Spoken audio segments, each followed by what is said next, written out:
I don't know about you, but I can see him right now. All right. Can you see it by faith? I can see it. See, those of you who are going there can already see it. Rest of us better catch up. Praise God. Good morning today. Good morning. I have every reason in the world to celebrate today. All right. That's right. God woke me up today, All right. just like he woke you up. Amen. And someone said a long time ago, we ought to count our blessings. Name them one by one. And when you do that, you're able to see more clearly what God has done. What has God done in your life today? That's the question. What is God doing in your life? That's the deeper question. What are you going to do for God is the ultimate question.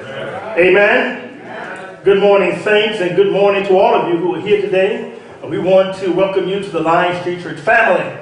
And we are just tickled pink over the notion of how good God is. Amen. And when you come face to face, when you come to grips with the fact that God is better to you than you are to yourself, that's a cause to praise God. Amen. See, in life, we ought to be our own best friend. Yeah. Because others will let you down. That's right. Can I get a Amen. woo-woo? But you see, the real issue is we let ourselves down, don't we? That's true. How many times have you had goals, dreams, hopes, aspirations, and you've fallen short? That's right. How many times have you started out to do a good work, but then you begin to faint, wane, and give up? We've all done that. Sure we have. But God never gives up on you. Amen. He's never given up on you. Even when we were prodigal, even when we were wasteful, even when we were going in a different direction, even when we had no inclination to give God praise, glory, or honor, he still loved you. Amen. He loved all of us. And if you don't believe me, just take a look yonder at that cross. That cross, that is an empty cross, is unoccupied. Why? Because not only did he die, but he got back up. All right. And the fact that we have a risen Lord means that he is there for you right now. Amen. Whatever you're going through, whatever predicament you find yourself in, he's able, he's willing, and he's ready to come to your aid. You ought to want to praise God today, just on GP.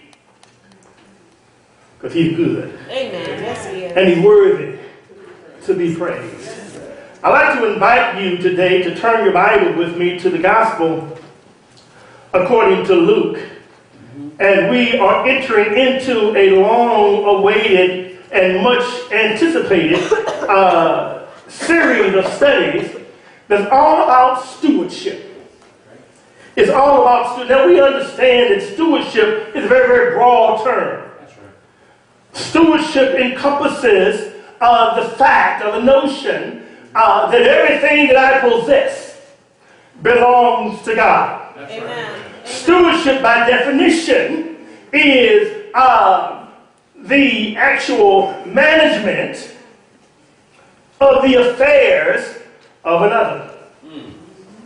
In other words, everything that you have does not really belong to you. Amen. Even these physical tents that we occupy called the flesh. That's true. Even your body do not belong to you. Amen. Everything that you possess belongs to God. Amen. The Bible even said you are not your own. That's right. You've been bought with a price. So when we understand stewardship from that vantage point, we understand that everything that I have, even my very life, does not belong to me, but God has entrusted it to me for proper management. It begins to sober us up. It presents a wake-up call for all of us to understand that while we have breath in our bodies, we ought to be living and operating in such a manner that we are always bringing glory and honor to God because it's His anyway. Amen. Even the glory belongs to God. Amen. Even the honor belongs to God. And if we don't give it to Him, the rocks will cry out. Amen. The rocks will cry out and give Him praise. So don't let the rocks outdo you today. All right. If God's been good to you, if you think He ought to be better to you, won't you try being good toward him. All right. Hint, hint, clue, clue. In the gospel according to Luke, as we begin talking about certain aspects of stewardship, we have embraced the theme that comes from a book by Dr. Craig Hood entitled Rich Toward God. And I trust that everyone has received, every family has received their own personal copy. And we want to encourage you not only to listen attentively to this message, but also when you go home, I want you as a family to come together and begin to go through this exercise together as a family. We have given over to this material throughout this month, even in our Sunday school classes, in our midweek Bible studies. We're going to be looking at the practical application of the wisdom of the text that we hear today. It's my prayer that we emerge from this blessed. It's my prayer that we emerge from this with a deeper trust in not our ability, but God's ability to provide everything that we need. You know, the Bible says when Abraham was about to sacrifice his son Isaac, they began to go toward a certain place. And when they got close to that place, Abraham turned to his servants and said, "You guys stay here." He said, "Me and the lad will go yonder, and we're going to worship God." And so therefore, when they got to the place, the son started getting kind of confused. He had some questions. He said, "Now, wait a minute. We've been through this before. I've participated in sacrifices before. So I kind of know what's required." And he said, "I see the wood. I see everything necessary for the sacrifice. But where is the sacrifice?" And he looked around. You know what? When somebody calls your name, they call you out and you look around? Yes. He looked around not knowing that he was the sacrifice. And then you know what Abraham said to him? He simply said, Jehovah Jireh, which means God will provide. Can you say that in your life today? When you're going through situations where you seem to have more money than money, when you get nervous about all the bill collectors who are calling you and hounding you and threatening you and sending you letters in their own language, they cussing you out. Can you say Jehovah Jireh? And allow that to give you the faith to move according to that faith, knowing that he cares for you. He will provide for you. And therefore he gives you the wherewithal to now move and operate under divine power and guidance to receive all the blessings and benefits he has in store for each and every one of you. It takes great faith. Let me say that it takes a little faith. It can be the faith as the size of a mustard seed. But when that faith is an active faith, God blesses that. That's right. We're talking about being rich toward God. How many of you want to be rich? God, it's not a sin to be go rich. Well, how many of you want to be poor? Thank you. we can clear all that up right now. See, it doesn't matter whether you have a little or whether you have a lot. You can be rich toward God. Amen. You see, you can be poor or you can be wealthy and not in harmony with the will of God. That's right. The converse is also true. You can be economically and physically impoverished or wealthy, but you can give God all the glory through how you exercise proper stewardship of what has been entrusted to you. Right. Now, how do you demonstrate your love for God? Series of questions here. I want you to take these questions with you. How do you demonstrate your love for God? How do you reveal your heart for God? Hello?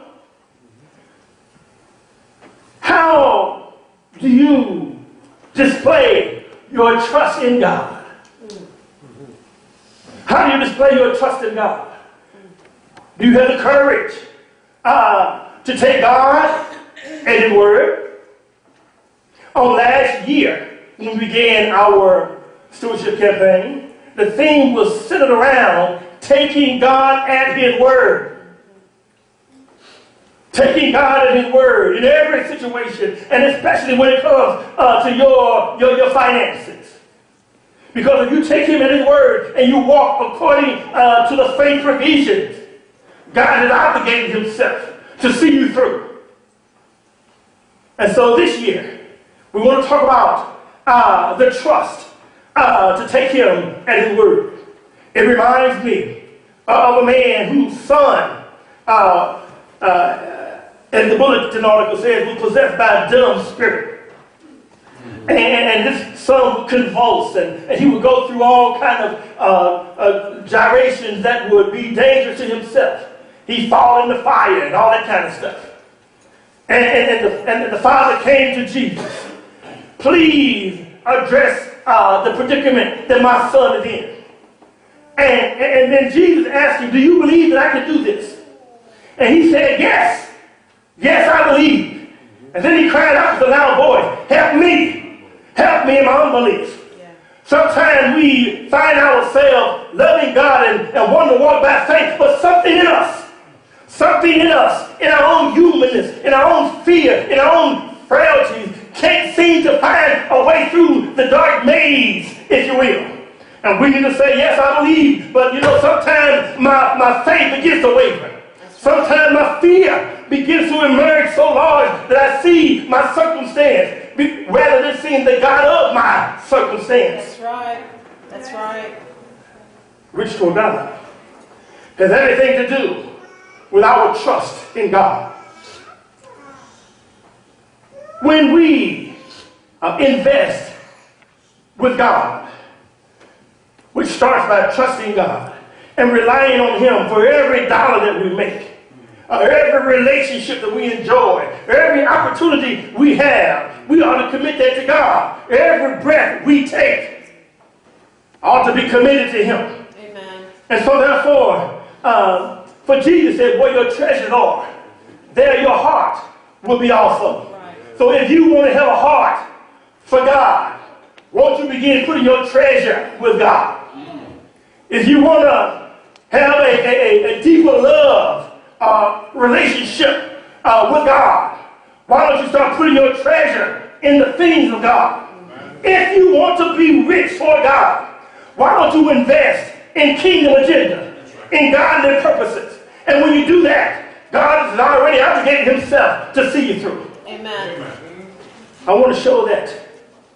I want to show that if we are to become rich toward God, we must not rely on our own earthly resources, but trust in God as the source of those resources. All right, all right. Every resource that you have demands a source. That's true. And your job is not the source. Your job is a resource. God is the source. Amen. Who do you trust in? Do you trust in the resource or the source of the resource? And as we go through I want to suggest that by looking at the priorities of the man in this parable, he had two names. He was identified two different ways. First, he was identified as this certain rich man. And then later on in the text, he had a name change, which means identity change. And we're going to look at that. He was now called a rich fool. Mm-hmm. But as we look at his priorities, it's my prayer that we are able to make the necessary course corrections in our lives. The necessary course corrections in our lives that will enable us to avoid the tragic outcome that he faced. Y'all ready for this? Right. All right. In the 6th. Notice, I want to give some contextual overview, if you will, just to make sure that we're on point with this. I don't want to just look at the parable void of the overall context in which the parable arises. So notice a little further, a little bit before we get into the actual text that was read in your hearing, we see that Jesus has been on a preaching campaign. And the Bible says that in chapter 12, verse 1, in the meantime, when there were gathered together an innumerable multitude of people, couldn't count, in so much that they trod one upon another. It was standing room only. Folk were getting trampled. They were trying to get to Jesus. Everyone wanted to be in the audience to hear the preaching of the Master. And he began to say to his disciples, first of all, beware of the teachings or the leaven of the Pharisees, which is hypocrisy. He said, there's something about those guys that just like leaven is very unassuming at first. You put a little leaven in milk, you don't even know it's there. But then after a while, it begins to permeate the whole lump. And it begins to grow and grow and grow until it's a massive thing. He said the certain, there's hypocrisy in the Pharisees that you can't see it. But as you begin to allow it to infest your life, it's going to permeate throughout all of your life. And it's going to take over. And it's going to be loom large in your life. He said, beware of that.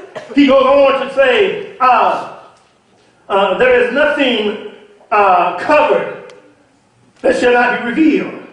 Your attitudes and hypocrisy will be discovered. And so he goes in this discourse. And he begins to give kingdom principles. He begins to help them to see the importance of living a faithful life. A life that is not afraid. A life that is sold out to God. A life that understands that God is all about provision. If God is able to take care of the sparrows of the air, he's able to take care of you. Amen. And so, as he continues in this discourse, he begins to tell them that if you want to be my disciples, you cannot be ashamed of me. If you want to be my disciple, you have to be able to fearlessly be an effective witness for the kingdom agenda. Right. If you confess me before men, I'll confess you before my Father. He's talking to those people. He's not using. He's not saying. This is not a statement about here we repent, confess, be baptized. The context is saying, you who are my disciples, don't be afraid to share or testify of the goodness of God. Amen. And so therefore, as he's going through this whole discourse, notice in verse number 13. Now we want to go into our lesson. In verse number 13,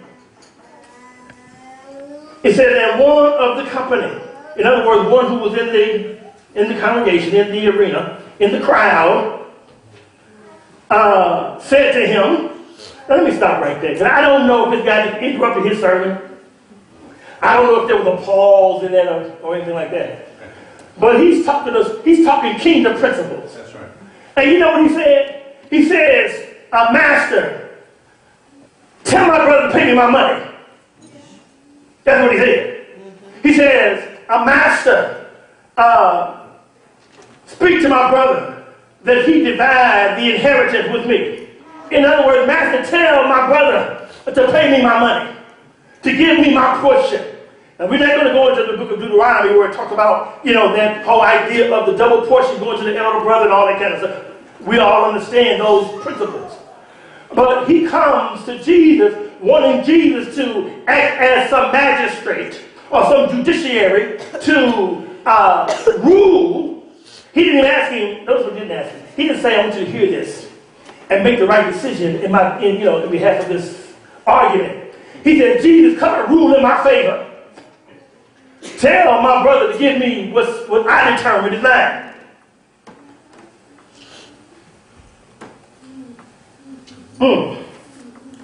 And Jesus said to him, notice what Jesus did not say first. He did not say brother. He didn't say, son. He didn't use the term of endearment. You know what Jesus said? He said, man, please. Look at that. He said, man, this is no endearing term. He said, why do you want me to handle all this mundane business? Notice the contrast. Jesus is speaking about heavenly things. And he interrupts and tell this joke to pay my money. And Jesus says, I don't have time for that. Matter of fact, it is true that many times when there were certain issues to be settled, they would go to the rabbis. But there are legal courts that you can deal with this in. Okay? The fact that he came to Jesus, he rebuffed that. He said that the man was in the congregation. Listen, here's another thing I want to say about this one. I'm going to get to my lesson real quick. I'll blame it on the song leaders for, several things that we have to see before we can go further here. Notice this man was in the congregation. He was in the crowd. And apparently, he was so preoccupied with his own physical stuff that he wasn't hearing anything that Jesus was saying in the sermon. Right. He blurted out in the middle of his sermon, tell my brother to... I'm not saying that some of you who are listening to the message right now are so preoccupied with your own stuff that you're not hearing what the Word of God is saying. I'm not saying that. But it appears to me that he was there in body, but he was not dialed into the message. Right. And his reaction reveals that although he was there, he wasn't there. Sometimes we can be in a place physically, but not engaged mentally. Right. I just want to give that to you. I thought I want to say that. But notice, so the man was there, but he was not there. The man wanted, what he wanted was significant. I can't fault the man in wanting, what he felt was his. It was significant. His inheritance. But the point I want to make is, he wanted wealth. He wanted money. He wanted property. He appealed to Jesus to help him to get what he felt was stolen from him. More than likely, the property could have been rightfully his. Maybe, maybe not. I don't know. I won't get into that. But what I will say is Jesus refused, very sternly I might add, he refused to get caught up in those earthly matters. See, Jesus was talking about kingdom matters. He was talking about eternal life. He was talking about salvation. He was talking about a relationship with God. He was talking about those things that are eternal. And he interrupted the significant to talk about those things that are passing away and fleeting anyway. And so Jesus had to warn him, be careful. Be careful that you don't have a spirit of covetousness. That you don't get so caught up in desiring those things that are temporal. That you miss out on the things that are eternal. Right. And so we find Jesus beginning to speak to him. The man exposed a very, very fundamental flaw in his spiritual life. See, Jesus had just got to preaching the message of trusting in God. And then he began to say things that revealed that he was more trusting in the physical rather than the spiritual. How many of us today hear good sermons and we understand the importance of a relationship with God? We understand the significance of trusting in God, but we get so caught up in the physical that we miss out on the spiritual. Right. Right. And so therefore, that leads us in. That backdrop leads us in to how Jesus not only exposed his flaw, but also wanted to contrast the attitude of one who's headed toward destruction and the attitude of one who is moving toward a harmonious, eternal relationship with God. And therein lies the parable. As we begin this parable, the first thing he wants us to do is to guard ourselves against greed. Yeah. To guard ourselves against greed. Don't allow greed to consume you. See, greed can consume you such to the point where it becomes an obsession. And regardless of how much you get, you'll never be satisfied. You've heard of the statement, the saying that many people get all they can and can all they get. And so their lives become like the Dead Sea. Resources flow in, but nothing flows out. And when your life is like that, when all blessings come and none go out, that which is there begins to take on the characteristic of the manna that the people were warned not to gather and store and collect for themselves. See, trust in God simply means I know that he will take care of my every need. All right. And when that manna came down, they saw it coming down from heaven. Bread from heaven. And they trusted in it for the moment. But see, they understood that, okay, tomorrow was coming. We see what God did today. But can we really trust him to do it again? Right. Can you imagine the first manna came down? Wow, look at this. We had never seen it like this before. Maybe we'll never see it again. Right. And so they began to hoard more manna than they were supposed to gather. And when they woke up the next day, it had rotted and was being devoured by worms. See, when you allow blessings to come in and you don't use your life as a conduit, so your blessings can eventuate in blessings for others, your life begins to stink. Right. It begins to rot, and you begin to live far below what God had anticipated for you. So we have to guard ourselves against greed. Notice he told us a parable. He spake this parable unto them, saying, the ground, I like that. The ground of a certain rich man brought forth plentifully. See, I want to get back on this greed thing, because not only must we not allow greed to consume us, but in order for us to safeguard ourselves against greed, we have to understand what greed is. Does that make sense? Makes sense. So therefore, we have to define greed in order to expose greed when it's reared up in ugly head. So what is greed?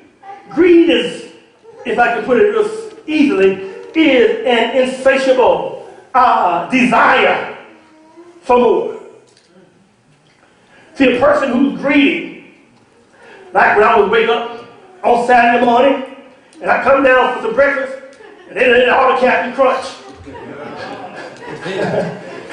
And all the Captain Crunch, all the cornflakes gone. Everybody had enough. Here's my brother over there, big old bowl here today. I was second bowl, right? And I come down, wanting more. But you see, we also have greed in our lives sometimes. You get a little bit, and you want more, and then you want more. I think James talks about that when he said, where are all these quarrels and wars coming from? It's because of that end, but desire for more. You want more but can't have. You ask God, but when you do ask, you ask amiss. In other words, you ask for your own selfish motive so you can have more and more and more.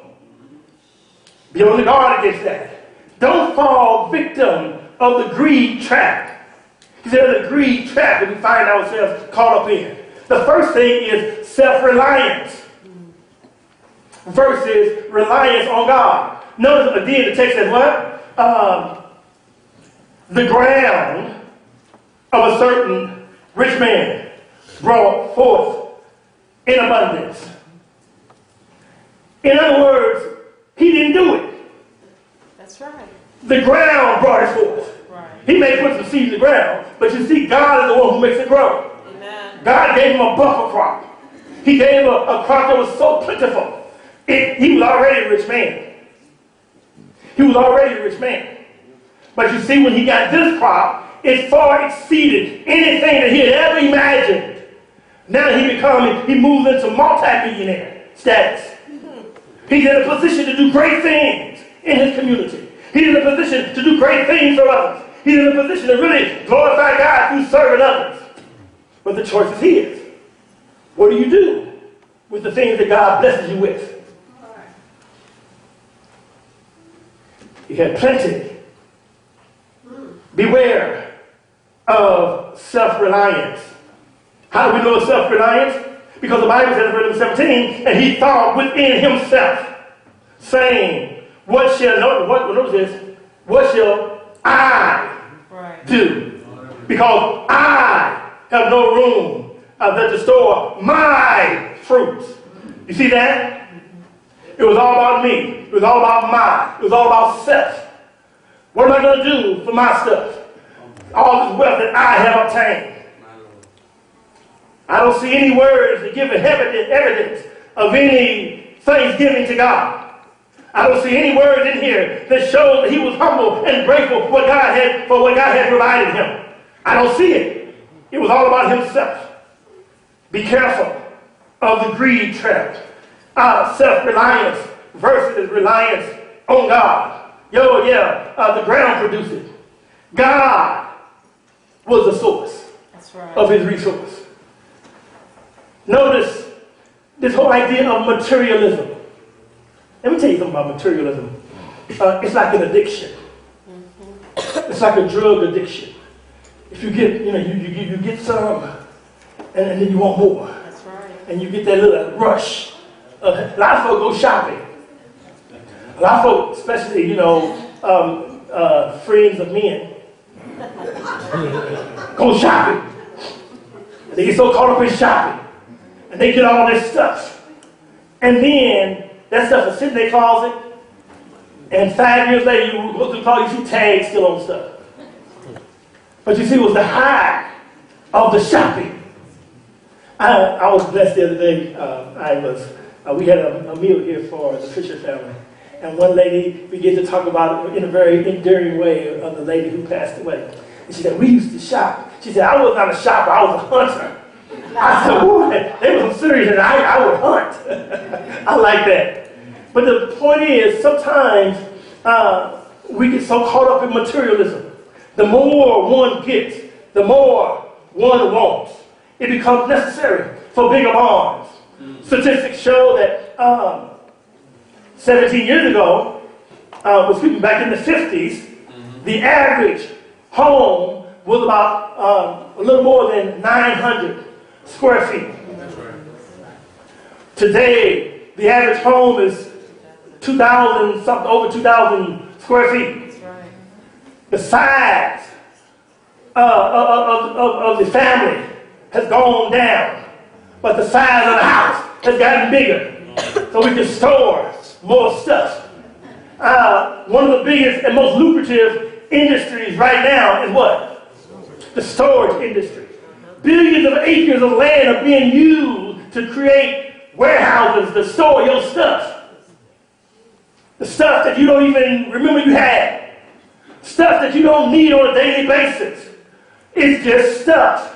Now, yes, you can go and put a price tag on the value of this, that, and the other. But how much do you use it for your daily necessity? That's what he's talking about here. This man began to say, wow, look what I've done. Look what I've got. What am I going to do? I have to deliver. I need to now build bigger barns to hold my stuff. I had a 900 square feet house. Now they need 2,000 or 3,000 square feet. This is not a sermon against a nice big house. Brother Mary was not talking about that. I'm not even talking about the need for storage. I'm not talking about that either. My message is a little deeper than that. It goes toward the insatiable desire to get more. Right. And your identity and your significance is centered around getting more, amassing more, for the purpose of having more. They say we buy stuff that we don't need with money we don't have to impress people who we don't even like. That's right. That's what he's warning us against. He warns us against materialism. And then he begins to talk about fear. See, the number one reason why Christians don't give is fear. Wow, what does that mean? It goes back to trusting God. when you seem to have more a month than money, you got this bill and this bill and this bill is still unpaid. And then one bill is, double up a couple of months because you missed it last month too. Can you still give? Can you still tell God, I trust you to provide for me? When you don't seem to have it available, can you still give? It's not a guilt trip. This is just simply saying, God wants us to prioritize with the kingdom first. God said, you put me first and you never come out second. Amen. You put me first and see when I bless you. Put me first. And the reason why we can't is because many times we're scared. Don't talk about how much I ought to give. Don't look at my pocket. I'm good enough anonymous. I don't get into all that. Fear. You see, it's not how much or how little you've got. Stay with me on that. It's not how much you got. It's not how little you have. It's what you do with what you got. Amen. See, that's what God is looking for. Can you walk by faith when someone puts a blindfold over you? When someone puts a blindfold over you, you can't see. And God says, come here, my child. Can you still walk? Not only is it a guard against greed, giving should define how you're living. Notice, he said, this is what I'm going to do. I'm going to build bigger barns. I'm going to build greater. And I will bestow all my stuff and my goods. And I will say to my soul, thou hast much good, laid up for many years. Take thine ease, eat, drink, and give to the poor. Also, eat, drink, and give back to God. Eat, drink, and make sure that you're not looking out merely for your own interest, but the interest of another. No, I'm going to chill in the fatness of my overflow. And I'm going to let everybody know, I've got it going on. You see those big barns over there? I'm tearing them down. They're no longer adequate. I need bigger barns. I need more storage. I need more. And so be it, everybody can see, ooh, he sure got a whole lot. And then God changed his name. He changed his name. See, giving should be defined by how we live. All that we have comes from God, right? Amen. And belongs to God, right? Amen. We are all stewards, right? Amen. Whether we are a just or an unjust steward is up to you. We're all stewards. But will you be a just steward or an unjust steward? That becomes the critical question that will haunt us all of our lives unless we walk by faith. Now, I want to give you this and I'm going to let you go. Verse number 20, I want to read that first. So, but God said to him, thou fool, this night thy soul shall be required of thee. Then, whose shall all those things be which thou hast provided? In other words, he is simply saying, you can't take it with you. That's right. That's right. I don't care how many funerals you see. You're not going to have too many Brinks trucks following the hearse. That's right. No, unless it's stuck in traffic. You can't take it with you. So we're going to give while we're here, so you know where it's going. See, if you don't make proper provisions, you don't know who's going to get your stuff. That's true. The folk you don't even like, the folk you hate, will be the very ones who get your stuff. So why don't you just begin to bless other people? Why don't you just bless other people while you're here? Amen. See, why don't you invest in the kingdom? Because where your heart is, that's where your treasure is. And when you invest in the kingdom, the Bible says that's called as sending up timber. That's sending up timber for your heavenly abode. Take what you got now and use it for good. Bless some other folk. Amen. Bless some folk. And God will in turn bless you. Use your blessings as a blessing to others. See, let me tell you about giving. You know what giving is? Giving is an antidote for selfishness. If you're dealing with some selfishness in your life, some selfishness in your heart, start giving some stuff away. And to cure you of selfishness. Giving is an important thing. See, when you give, you're really making room for what God really wants to give you in the first place. Amen. Bible says it's more blessed to give than it is to receive, right? See, if you're able to give, that means that you've already been blessed by God. So when you give, you're really praising God. When you give, you're really announcing that God has been good to me and has now positioned me to be good to somebody else. If God's grace has been with you, you ought to be gracious towards somebody else. Amen. Yes. Discover. And join me in discovering the joy associated with giving. You see, we gain satisfaction in seeing others benefit from our generosity. Have you ever done something good to somebody? Yes. Hopefully, maybe. Yeah. Have you ever done something good to somebody? And just to see the sense of appreciation on their face? Yes. And minister to you. Have you ever gone to the hospital and sought to bless somebody?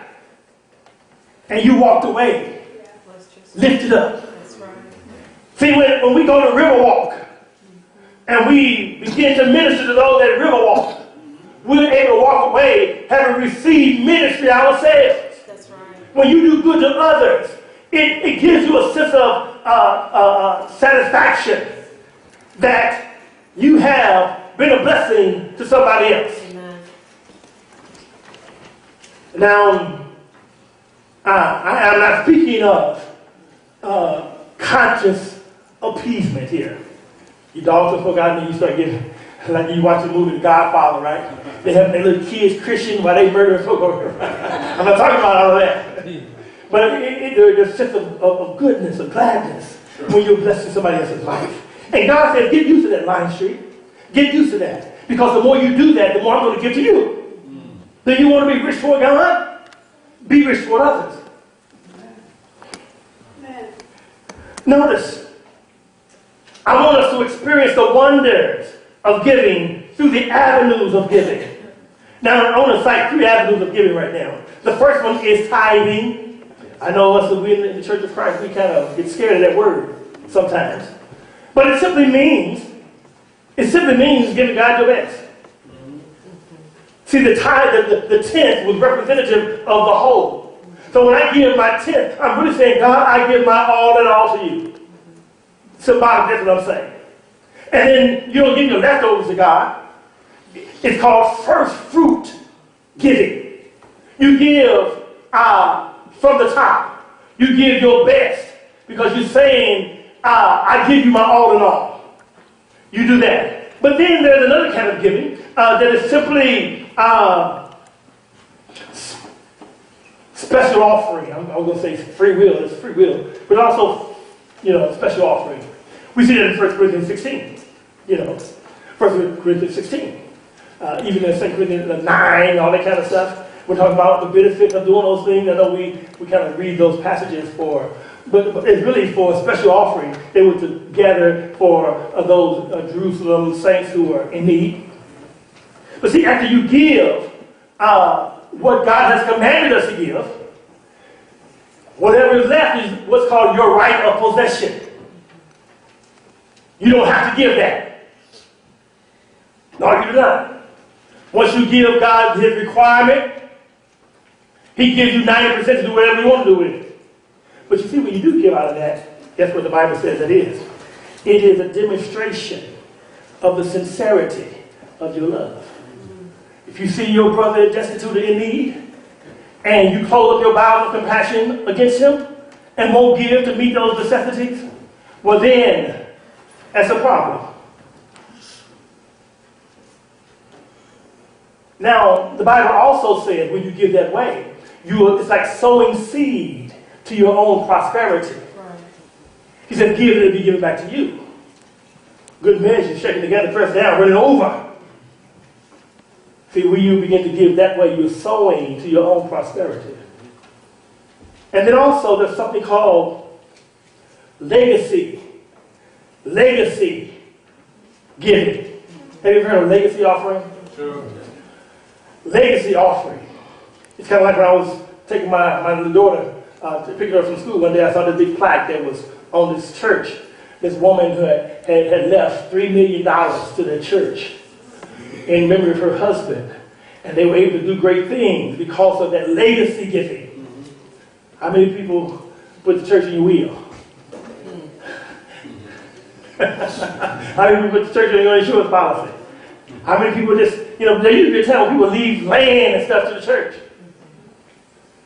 Now we have our kids who smoke it up in 6 months. No appreciation for what you took all your life to.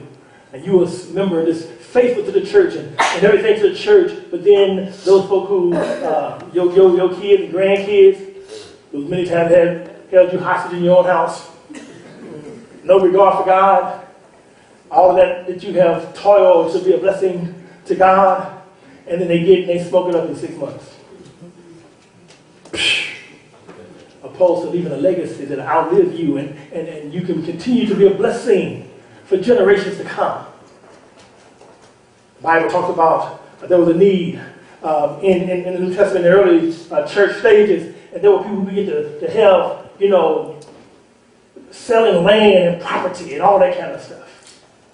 And begin to bring that, and that wasn't based on, what they were obligated to do. They just did it on their own. They did it on their own. Selling estates and stuff, giving it to the building up of the kingdom. And God honors that. Ask yourself this question. Does God consider me to be a faithful steward? That's for you to ask yourself. When you go home, look in the mirror and say, self, does God consider me to be a faithful steward? And then the next question, don't say yes or no. The follow-up question becomes, how does my giving confirm or convict me?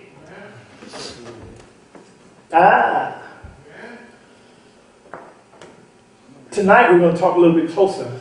We're going to talk about the gratitude that we should display on a daily basis for what God has already given us. See, when you give, you're really saying, thank you, God, for giving to me. That's right. So when you give, you're saying you understand that God is the divine supply of what you have. And I know God's supply is endless. So I'm not afraid of what's going to happen tomorrow, because the same God who blessed me today is the same God who's able to bless me tomorrow. That's right. The one who will give me breath in my body today, can give me breath in my body tomorrow. Mm-hmm. But if he doesn't, to be absent from the body is to be present with the Lord. So I'm getting even greater blessing. Mm-hmm. But while I have breath in my body, while I have blood running in my veins, I'm going to use these temporary resources to build permanent dwellings in heaven. Rich for God. When you put your trust in God, when you put your trust in the plans of God, you become rich for God.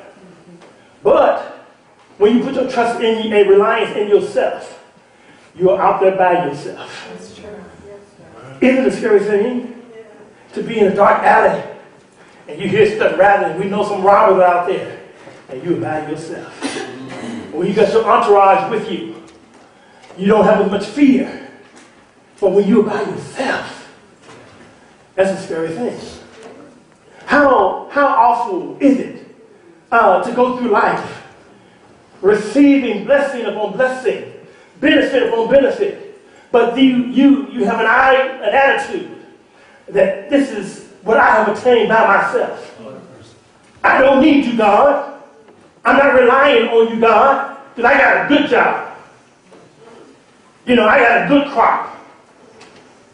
I'm going to do this and I'm going to do that. And God will change your name. Yes, he will. He will change your identity. Like this man, had he known that was the last time he was going to lay down and go sleep.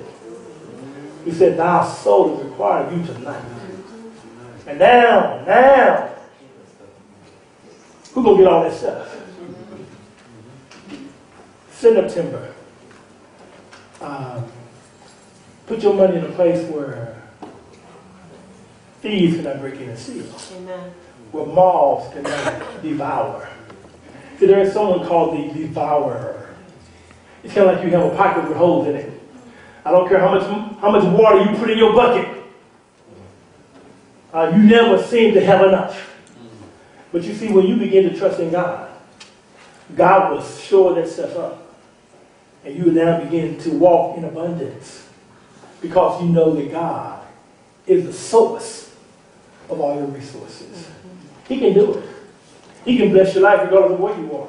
And even if you're not a member of the body of Christ, you know, there is a divine resource, a divine source that you can tap into. Even for your soul salvation. It's called obeying the gospel of Jesus Christ. If you want to have a surety, if you want to have a guarantee, if you want to have a satisfaction, you can lay down at night knowing that God's got my back. All you need to do is give God your hand. So I said, yes, I believe that Jesus is the Christ, the Son of the living God. I want to acknowledge him as Lord of the universe and even Lord of my life. Amen. I'm willing to submit to him. Yes, I believe. I want to repent of my sin. I'm confessing as Lord and be buried in the watery grave of baptism. Because I want my sins to be washed away. And then join with us as we strive to put our trust in him. Use what God has given us to be a blessing to someone else. And God will bless you. Think about that. If you're here today, if you're not a member of the body of Christ, you can respond by giving your life to God today. If you're a member of the body of Christ and you, through this message, have been identifying and examining your life, and you realize that your stewardship has not been just, but has been unjust, there's room and opportunity for all of us. All we need to do is repent. All we need to say, yes, Lord, I want to give my life to you. I want to give you whatever was due you. I trust you. I trust you. I trust you. I trust you to provide all my needs. Think about that. We're going to ask the singers to begin to sing very softly as the leaders begin to come. Somebody may need some prayer today. Yes, I'm learning to live.